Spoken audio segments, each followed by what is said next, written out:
Torcida que canta e vibra, vocês estão bem? Rapaziada, cheguei em casa. Quero contar um pouco dessa saga, quero contar um pouco de como foi a experiência em Lima. Quero falar de Palmeiras, quero trazer algumas reflexões, falar do que a gente espera de 2026. Mas antes de tudo eu quero pedir seu like. Tô até nem camisa do Palmeiras eu tô, porque eu não tenho mais camisa do Palmeiras para usar. Minha roupa tá toda para lavar. Tudo que tinha do Palmeiras eu levei para usar em Lima, então hoje vai ser desse jeito. Vem com nós, deixa o like, se inscreve no canal, ativa o sininho para receber notificação e, se puder, deixa um hypar no vídeo. E a gente tem plano de membro, hein, galera? Quem puder, seja membro do canal Porco Debate. Por R$ 3,99 você se torna membro do canal.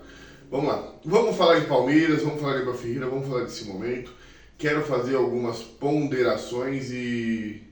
Cara, eu não posso começar esse vídeo sem falar que é complicado, é loucura, porque o Palmeiras perdeu, e é lógico que a gente queria que tivesse ganhado, mas ao mesmo tempo foi uma experiência muito louca pra mim, porque foi a minha primeira viagem internacional, e nada melhor do que viajar pra ver o Palmeiras, porque a gente que faz esse trabalho é aquilo que nos move, e aí você poder viver essa experiência e tá lá.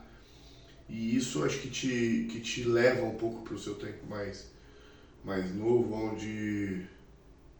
para um outro momento, onde perder ou ganhar não era tão importante, você estava lá com o Palmeiras. Eu vinha fazendo uma reflexão hoje, até num grupo que eu participo, e eu comecei a me perguntar quando que torcer pelo Palmeiras deixou de ser o suficiente, sabe, galera? Porque... E aí, putz, eu sei que vai ter uma par de gente chamando de passapano e vai lá defender. Não, não é defesa, galera. A gente vai pontuar aquilo que tem que ser melhorado, aquilo que está errado, aquilo que, no meu ponto de vista, está errado, eu vou pontuar. Mas, galera, eu tava lembrando de 2008, quando o Palmeiras foi campeão paulista. E, porra, eu saí para fazer uma carreata com meu pai por conta de um título paulista. E aí eu vejo hoje a gente pé da vida porque o Palmeiras é vice-campeão brasileiro e vice-campeão da Libertadores. E é óbvio, a gente quer ganhar, a gente tem que ganhar. O Palmeiras, na posição que ocupa hoje no futebol brasileiro, ele tem que ser vencedor.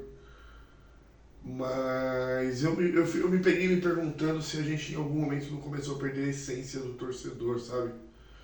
Daquele torcedor que era capaz de se emocionar ganhando um título paulista em cima da Ponte Preta. Esse torcedor hoje em dia...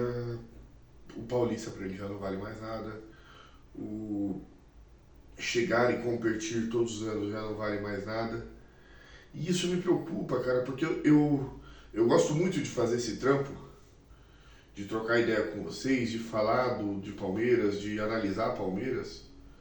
Mas se tem uma coisa que eu não quero perder é a essência do torcedor, sabe? Do me impactar, do me emocionar, do não achar que, tipo assim, se não ganha nada presta. Porra, eu torci por Adriano Michael Jackson. Eu torci por Joino. Puta que da merda. Rosenbrick, cada coisa. Gilmar, meu Deus do céu, passou cada coisa. Adriano Chuva. Passou cada coisa feia pelo Palmeiras. Com todo respeito a esses profissionais, tá? Mas... E a gente torcia.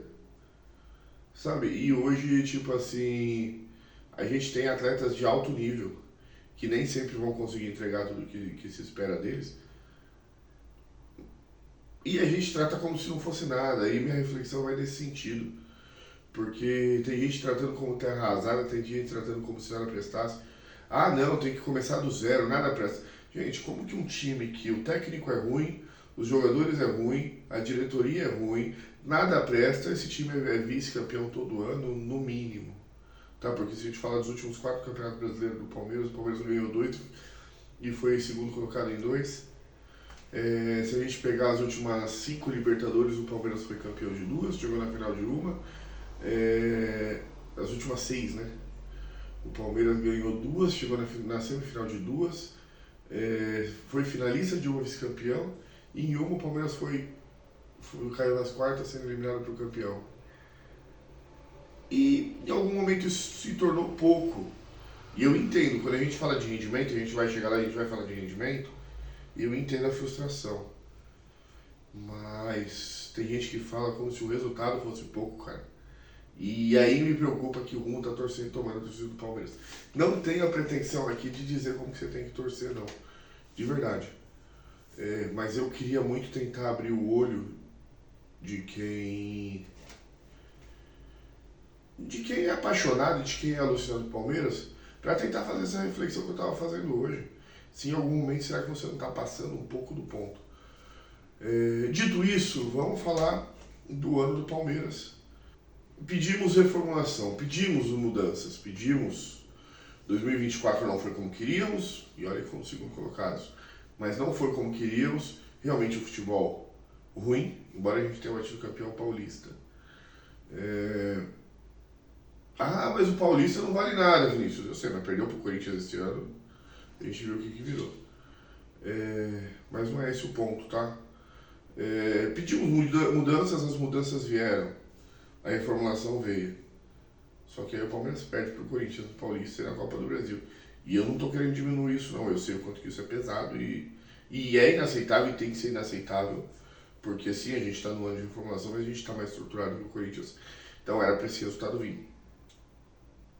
Mas ainda é um ano de reformulação. O torcedor do Palmeiras tem mania de balizar muito com o Flamengo. E o Flamengo fez uma reestruturação em 2023 e em 2023 ele não ganhou nada. Ele ganhou com uma Copa do Brasil esse ano, o ano passado. E esse ano ele bate campeão do Brasileiro e da Libertadores.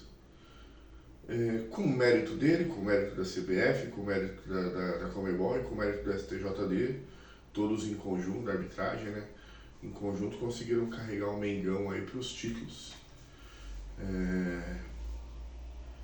Mas houve uma reformulação e ainda com a troca de diretoria houve paciência para essa reformulação acontecer.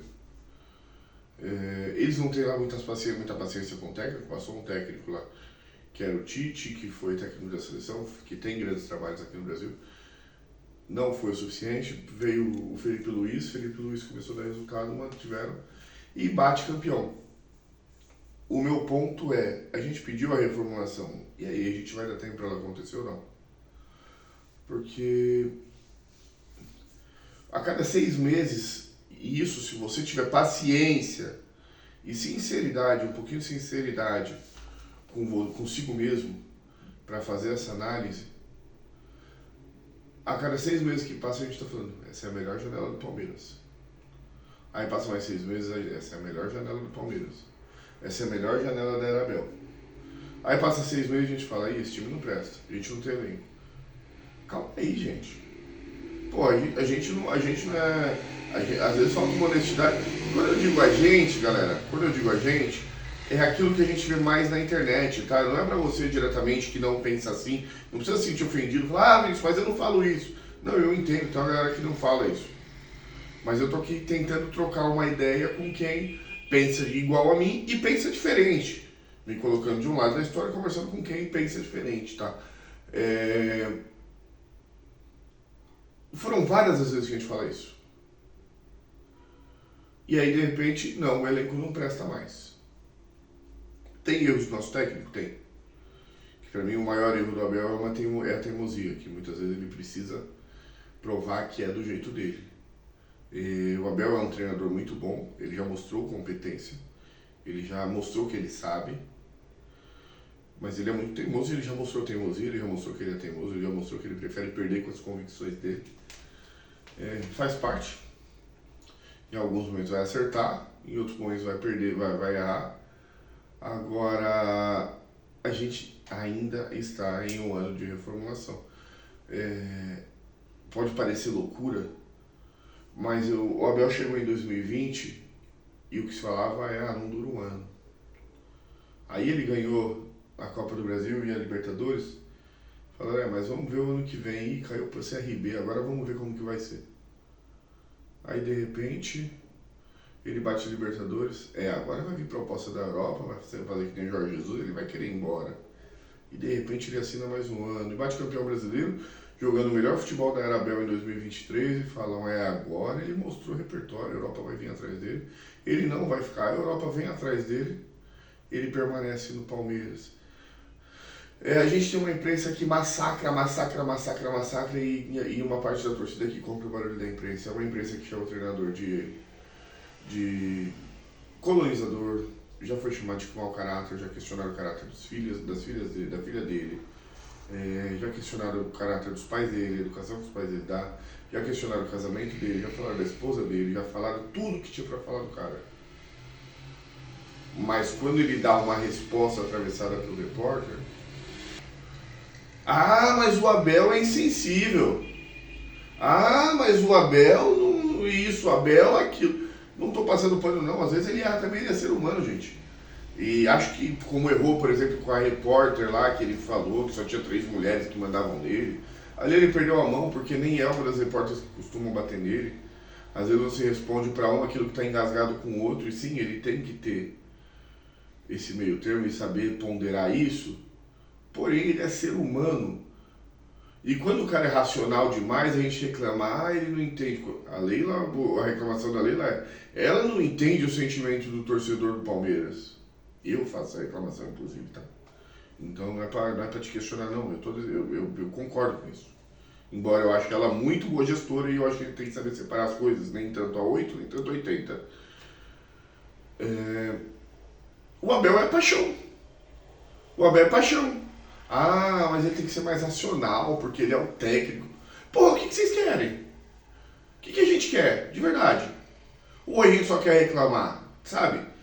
E eu tô numa boa aqui fazendo uma reflexão, gente, de um ano que é meu primeiro ano tentando fazer esse trabalho de mídia alternativa, de acompanhar o Palmeiras, de cobrir o Palmeiras, de trocar ideia com vocês. E é um ano legal, a gente ainda não atingiu tudo que a gente acredita que dá para atingir, mas a gente tem um público legal que já vem trocar ideia com a gente, que resenha com a gente, que está disposto a ter essa troca. E eu acho que a gente precisa trocar essa ideia.